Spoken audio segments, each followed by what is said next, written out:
one of the premier sports writers, or at least more respected sports writers in the country. What can you say about a guy who writes and votes for both the Pro Football Hall of Fame as well as the Senior Committee? Myself, who, prides myself, Marky Billson, on his knowledge of sports history. I really get into it. How can I resist somebody on the Senior Committee of the Pro Football Hall of Fame, which next year, which will be the 100th anniversary of the National Football League, may induct up to 20 members. That's what the scuttlebutt is. So who better to talk about it than Rick Gosselin joining me here today? And I guess, all right, what is the feel? Usually I know there's a limit to Hall of Famers. I think the most that a class can be in any one season historically has been 7 or 8. Right. Yes, and that includes senior committee selections and such. But now, and I do understand it, 100th year of the NFL, hey, let's recognize the old guard as much as we can. I do get it. But is that going to happen? Are we going to have a one-year repeal, or maybe even a longer repeal, and have a 20-man class in Canton in 2020? Yeah, I think it's going to happen. It's a one-year deal. And essentially, you're going to have, it's a class of 20, but it's really not. You're going to have the 5 modern era, which we always have. So you're talking about 15 extra spots. 10 will go to players, 3 to contributors, and 2 to coaches. This is the first time really the coaches have had their own spot. There will be 2 coaches on the centennial slate of 15. I would have liked to have seen a lot more players. Initially, when we talked a couple years back, they were talking 20 to 25 players in the senior pool. That's not going to happen. Now we're down to 8. Because there'd be 2 seniors anyway. So we're getting 8 extra spots. That's not enough, but it's a start. Well, you mentioned some players. I know you sent me a piece that you did at Football Maven, and this is online. You go Rick Gosselin, Gosselin, and Football Maven, and read this, a centennial class in 2020. And you've got 7 people, and some people, maybe they're before our time, so they're not familiar with them, but let's see here, Lavi Dilwig, who was considered to be, I guess, the best receiver, the best end before Don Hutson. And Don Hutson's stats, the real old Green Bay Packers, they even hold up in contemporary football, passing mad football. That's how good Hutson was. Ox Emerson, a guard from the 1930s All-Decade team, played for the Detroit Lions. Basically, you're taking guys from the All-Decade teams, and you're trying to say, hey, these guys aren't in. Why? They should be. Al Wistert, an offensive tackle for the Eagles from the 40s. The Eagles won back-to-back NFL titles in the late 40s. Bruno Bendelli, also on the offensive line with the Eagles and also with the San Francisco 49ers. Drew Pearson, surprised he wasn't in. He's now my Facebook friend, by the way. Cliff Harris, when he's not getting body slammed. Yeah, he was playing a good safety. And Jim Covert, the Chicago Bears offensive tackle. And yeah, I guess that I am a little surprised that those guys aren't in. Those are the 7 that you have nominated in your article. And tell us a little bit. I mean, could there be a bias against the real old players because they have been passed away, let's say, or nobody saw them play? And so do you think it'll be that much more difficult for, say, an Emerson or a Dilwig to get in, even if they are deserving? Well, understand, this is a centennial class. This is to honor the history of football. Sure. They've been playing football for 10 decades. This centennial class was not designed to rush in a bunch of guys who played in the last 3 decades. They were playing football before 1990, okay? Mm-hmm. Here's the catch. There are 65 all-decade selections not in the Hall of Fame. 58 have never been discussed. The 7 I talked about were all first-team all-decade guys. There have been 145 first-team all-decade players through the year 2000. All but 7 are in. 94% of all first-team all-decade players have busted Canton. If you're a first-team all-decade player, that is a rubber stamp to Canton. Mm-hmm. That is an automatic pass to Canton. Why have these 7 that I mentioned been overlooked? 6 of them have never even been finalists. They've never even been discussed. What did these 7 players do to just tick off the committee that they weren't even invited into the room? And that's why I think that these 7 first-team all-decade guys that are not in should be at the front of the line because it is a rubber stamp, and these guys deserve better than they've received thus far. You know, in the Baseball Hall of Fame, character is supposed to be a criteria. It is listed there. I've often wondered if that might be why, say, a Rabbit Moranville is a .258 lifetime hitter, but was very well liked because he was such a character, and he was he played for a long time. Maybe that's why he's in Cooperstown, but maybe, again, character, that's why a lot of the steroid players haven't been in. Or a Barry Bonds, somebody like that. And I'm wondering, I mean, does character ever come up, even though I don't believe it's asked to be as much of a criteria for the Pro Football Hall of Fame as it is for Cooperstown? No, talk about baseball first. When I vote in baseball, I vote Bonds and Clemens every year. Okay. And my feeling is I shouldn't be asked by baseball to police their Hall of Fame. If you don't want these guys in Canton because of alleged steroid use, don't put them on the ballot. If you put them on the ballot, you're asking me to judge them based on their stats against the pool of other finalists. And Clemens and Bonds are both first-team Hall of Fame players based on their stats. So if you don't want them in a Hall, don't put them on the ballot. Because if they're on the ballot, I'm going to vote for them. And no, I don't think that there's one instance, I think, Alex Karras in the 60s was defensive tackle for Detroit. He was one of three all-decade players, three all-decade defensive tackles that decade. Bob Lilly, Merlin Olsen, both first-team all-decade Hall of Fame selections. Alex Karras has never even been discussed. He sat out a year. He was suspended a year for gambling. I think that's the one guy I think where the character issue may have hurt a candidacy. But other than that, you don't know. You don't know the steroids. And we're Steeler players, so I think probably had the steroid issue that they're having in training camp. So I don't think it's the issue in football that it is in baseball because the Hall of Fame tells us you can only judge a player based on what happens between the white lines. They're saying don't worry about what happened outside.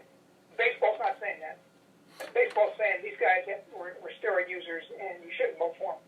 Now, I don't think it's the issue in football as in baseball. Now, Rick Gosselin, Senior Committee Pro Football Hall of Fame, Clark Judge wrote last week a story, and they did an informal poll, and guys that might make it, and some of those that you listed as well, more modern-era players like Jimbo Covert, Cliff Harris, Drew Pearson. I was stunned that Karras, who it was not in the Hall of Fame. I mean, I just, Alex Karras is such a big name in football, and those Lions teams, maybe they didn't win the title of the 60s, but boy, they were like what the Houston Oilers were to the Steelers. The Lions were that to the Packers in that era, and I couldn't believe that Alex Karras was not, in when I read that. Other guys from the old days, Duke Slater, Maxie Bond, Ken Riley, great safety for the Bengals. I was surprised. Cliff Branch, who I love because he didn't just play in the NFL, but he was a LA Cobra in the second season of Arena Football. Look it up. He was there, but also just guys, Mike Curtis with the big interception in Super Bowl V. How's he not in? Chuck Howley, the MVP of Super Bowl V. How is he not in? Joe Klecko, New York Sack Exchange, Randy Gradishire, Al Wistert, Tommy Nobis. I was very surprised, and these are the guys that a lot of people polled. I don't know, if you think that there's one guy in a senior committee, you told us about Johnny Robinson the year before he got in. You gave us that scoop. Who do you think the senior committee might be smiling upon in 2020? Well, in this class of 15 or class of 10? Possibly. Who do you think is the best chance? I think you can pencil in Duke Slater. Okay. I think he's a guy who's been tragically overlooked, and I think there's momentum for Duke. I think he'll have one of the 9 senior spots.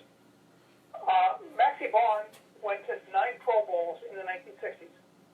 He went to almost as many Pro Bowls himself as all the all-decade linebackers did in the 1960s. And he did it in 2 conferences with the Eagles and with the Rams. He's never been a finalist. How do you go to 9 Pro Bowls in 10 years and no one ever discusses you as a Hall of Fame candidate? And again, you talk about Cliff Branch. Well, Drew Pearson was voted first-team all-decade. Cliff Branch wasn't voted all-decade. So I have a hard time putting Cliff Branch ahead of Drew Pearson. there are guys here that I just look and I say, boy, these are Hall of Famers. You mentioned Slater. Karras comes out to me like that. Curtis comes out to me like that. Covert comes out to me like that, I got to tell you. And so, yeah, I am surprised. But one guy that I haven't seen named, and I always thought that maybe he was the next, shall we say, Jerry Kramer. He was the one that you said, why isn't he in? Would have been Jim Marshall. I mean, he plays 20 years in the league. Did running the wrong way keep him out, or is that the reason why maybe he's not looked upon? I got to tell you, even before Page and Eller, I think of him first with the Purple Gang. Why do you think Marshall hasn't made it? Well, first off, he didn't make All-Decade. Okay. He also didn't win. I think it's 67% of everybody in Canada won a championship. He didn't win a championship. But NFL champs, I mean, I know that was a league championship in those first 4 years of the Super Bowl weren't what an NFL champion is now, but the Minnesota Vikings did win the NFL championship in '69. But you're not saying that. You're saying that's the equivalent of an NFC championship today. You're not saying that's when they played, did sure. They win the last game of the season to win a title? I get you. No, I understand. That's a valid point. He went to 2 Pro Bowls in 20 years. 2. Ken Riley, the reason he's not in, he never went to a Pro Bowl. He is second among pure corners in interceptions with 65. Night Train Lane's got 68. He's a Hall of Famer. Sure. Then Ken Riley was 65. He's never been a finalist. He never went to a Pro Bowl. He led the league in interceptions twice. How does he slip through the cracks? I did not discuss Ken Riley, a guy who had 65 picks. And I don't think there'll be another player that has 65 picks in the history of football the way the game's played today. There's so many players that have slipped through the cracks, which is why I was pushing for a larger class of 20, 25. Because I've got a list in front of me right now of 90 guys that I think deserve to be discussed as Hall of Famers. And we're going to chip 8 names off that list because of the Centennial Committee. That's not going to move along, Jim. Rick Gosselin, I got to tell you, I love Marshall Goldberg. I love the story of this, one of the first great Jewish American Jewish football stars, becoming a Navy SEAL in World War II, and then leading the Chicago Cardinals as a linebacker. They still have his 99 retired today to their last championship in 1947. How come Marshall Goldberg, he's been up twice by you guys, but you turned him down twice, which doesn't happen a lot. Why hasn't he gone to Canton? I love Marshall Goldberg. Why didn't he make it? He was a senior finalist twice. Yes. And both times they voted him down. And I wasn't on the committee when this happened, but obviously there's something about him, maybe statistic-wise, they didn't like, because he was in there twice. Usually you bring a guy back a second time. And I think we've only brought one senior back 3 times. That was Dick Van Stanville. It's rare they bring back a guy a second time unless they feel that strongly about him. And yet both times when they presented his case, he was voted down. So I'm puzzled by that myself. But I don't think I'd be surprised if he's in this group for that reason. He's had his chance. And so many of these guys that are on this list that I have in front of me haven't had that chance to be discussed. The Goldberg story is just wonderfully inspiring. I don't know, maybe the fact that he was a Chicago Cardinals. Who champions the Chicago Cardinals today?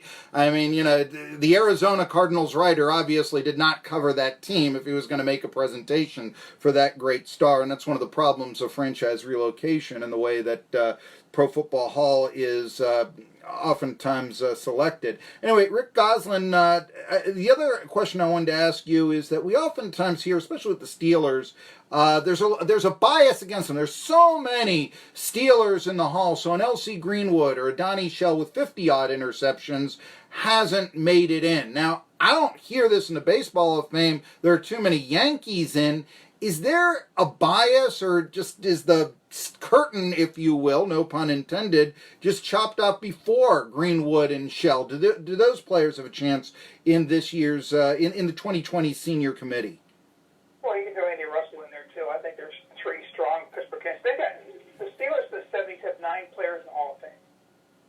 And that's a pretty good number. Now, you're a fan of Cliff Branch, right? I liked him because, you know why I like Cliff Branch? Because he played that 1 year in the emerging years of arena football. Maybe that isn't enough to get him into Canton, but you know what? It is the Pro Football Hall of Fame, theoretically at least. Well, let me say this. If you put Cliff Branch in, he will be the 12th Raider from the 70s. Interesting. Plus the head coach. And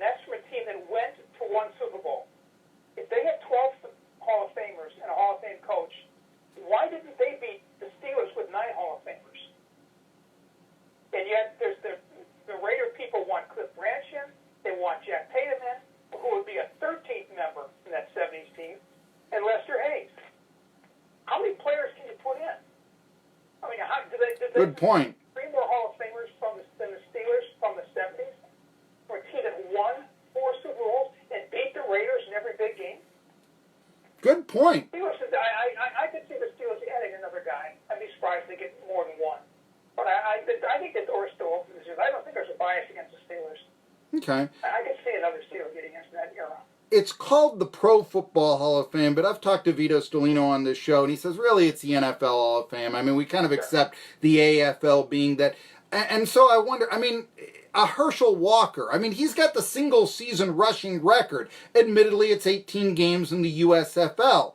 But have any USFL stats, I don't know, when you were electing Jim Kellyan, have they been considered? Could a USFL consideration be considered for the Pro Football Hall of Fame? Well, they won't. It doesn't matter. They count the All-American Football Conference of the 40s with Otto Graham. Mm-hmm. They count the AFL, which had 10 years. In the All-American Conference, the NFL absorbed 3 teams. In the AFL, they absorbed the 8 teams. There was no absorption of the USFL. So there was no credibility to those numbers. If you count those numbers, Reggie White's the all-time leading sacker. I know people in Tennessee would really like that. But, yes, anyhow. I think they should count it for football. Look at the numbers Doug Flutie and Warren Moon put up in Canada. Yeah. Which Flutie put up in the USFL. Those don't count.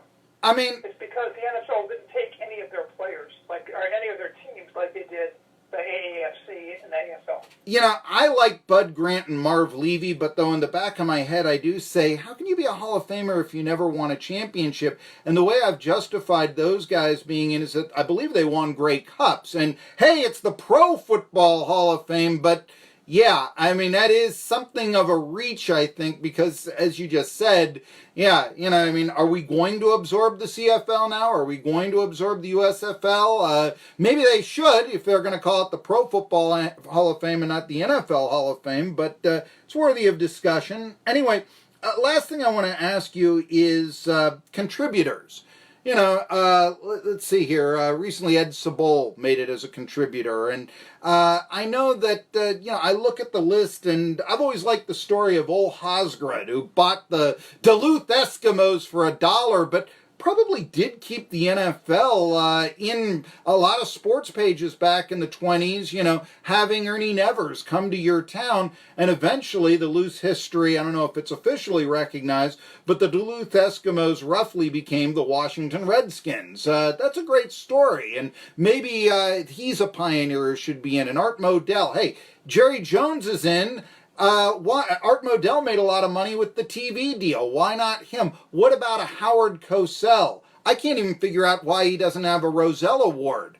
What about contributors? Could they be part of this expanded class that you think is going to happen? Yeah. There are going to be 3 contributor slots. And I'll give you some more names. Ralph Hay, it was his auto dealership that the owners met in 1920 and formed the league. There you go. He's the original of the Canton Bulldogs. I think he should have a bust. Bud Adams. I think if Lamar Hunt could not have gotten Bud Adams to put a team in Houston, I don't know if the NFL would ever got off the ground without 2 Texas teams. Bud Adams would have Steve Pockets bailed out other teams during that. I think he's certainly deserving. You know, Clint Murchison was the owner of the Cowboys. What he did with Texas Stadium, put its suites and luxury boxes and premium parking and stuff. He changed the way the NFL does business early on. Elmer Layton, former commissioner, Paul Tagliabue, former commissioner, Carol Rosenbluth, owner of the Rams. I think these are going to be very competitive slots. Steve Sable, you know, Ed Sable's in NFL Films, the founder, but Steve Sable is the guy that made films what it was. He made films the dynamic NFL entity in the 60s and 70s and 80s when we were all watching those highlight films and those great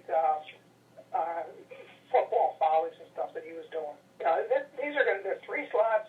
And I think there are probably 10 good candidates. I just say this, and I don't believe you vote on the Roselle Award. I once did a story in Sports Illustrated. Why hasn't Howard Cosell won the Roselle Award? I think it's a glaring oversight, and I think he's been blackballed, basically. But on this day where we're thinking about Jim Bouton and the Book Ball 4 and what that did for our industry and sports journalism, maybe we should also understand that I love NFL films, but let's face it, it's going to be a purely positive look at the NFL. maybe we should also understand journalism. And if he's not going to win the Roselle Award, a contributor for Howard Cosell, I'm just throwing it out there, Rick Gosselin. I've written the Hall before and nominated him. I think he's worthy. And there you go. Anyway, Rick Gosselin, always a great insight. When is it going to be official if we're going to have a 20-man class? Well, I think they'll meet the Hall of Fame weekend, the board of directors in Boston. I think it's going to happen. And the other thing you should know is they're going to put together apparently a blue ribbon panel to pick these 15 seniors. Okay. They're not going to use the current senior committee or the current contributor committee. They'll go out and get the Bill Polians and the Ron Wolfs and the big names that have a sense of the history of the game. And let me just repeat, this is a centennial class. Mm-hmm. This is not about rushing 15 guys in who played from 1980 on. You got to look at the 10 decades of football, and you got to give the same amount of respect and time for the players who played in the 20s as to the players who played in the 70s or the 80s. And I just hope this committee doesn't lose sight of that. It is a centennial class, honoring a lot of players that have fallen through the cracks over years, and there's 10 decades where the guys fall through the cracks, not 3. 1920s. I got to look up then, I mean, C.C. Pyle and Ed Healy and Fritz Pollard and find out if those guys are in right now and all this, because those are people... What? Pollard is? Okay. Yes. I believe Healy's in too. Okay. Yes. I remember Myron Cope writing about Ed Healy and what a vicious tackle he was of the era and such. And, you know, he'd get away with it, actually, because there wasn't a reserve. And officials were afraid to kick him out of a game because of that. So kind of an interesting insight. All right, I shall. We all shall. He's Rick Gosselin. He gave us the insight on Johnny Robinson. Now, Duke Slater. There's your scoop. Tri-City Sports Now. Well,